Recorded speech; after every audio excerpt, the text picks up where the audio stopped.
দূর থেকে কেবল নিয়ে এরা লাইন টেনে অনেকদিন থেকে আলো ফ্যান চালাচ্ছে। আচ্ছা, তো আজকে হঠাৎ করে চুরি গেল, তারটাকে কেটে নিয়ে গেল রাত্রে।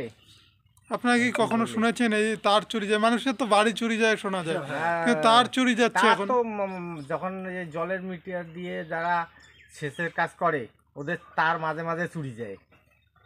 এই আজকে বাড়ির মিটারের তার চুরি গেল, এটা তো অবাক করার মতো। আর জল পাস তো ঠিক আসলো তারটা হ্যাঁ। কেবলটা এখন তো মানে এই এত দূর থেকে টানা, স্বাভাবিকভাবে খুঁটি আছে, লাগাইলে তারা অল্প কেবল থাকলে চুরি যাওয়ার ভয় থাকতো না। বড় কেবল কিন্তু অনেকের লোভ জাগছে, কিন্তু দরকার কারো চুরিয়ে চলে। কারা কারা করতে পারে এটা কি? এখন আমরা যদি জানতাম তাহলে এতক্ষণ চোর থাকতো। আচ্ছা, বাড়ি থেকে দূরত্ব কত পোলের? কমসে কম 200 মিটারের মতো তো হবে বোধহয়। ঘুরে আসলে তো 200 মিটার হবে। এই বিষয়ে কি অভিযোগ জানানো হবে এই চুরির বিষয়ে? অবশ্যই জানানো দরকার, কারণ বারবার এরকম করে চুরি গেলে তো আজকে কেবল চুরি গেছে, কালকে তো আরো অন্য কিছু চুরি যেতে পারে।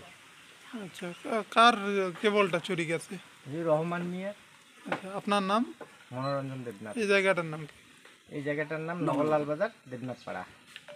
বাড়ি আছে আমার অন্তত 3-4টা ইয়ে দরকার, সিঁড়ি দরকার, তাহলে আমার বাড়ির লাইন পৌঁছাই। পঞ্চায়েত ব্যবস্থা করে দেবো, ভোটটা বেড়াক তাহলে দেবো। এই পর্যন্ত পঞ্চায়েত ইয়ে যায় না, আবার অফিসের পর্যন্ত জানা হয়েছে। অফিসে নিজে আসলো, আসে না আবার আমার বিল্ডিং নিয়ে গেছিলো আগত, তারপরে আবার ঠিক আছে দেবো এলাম দেয়।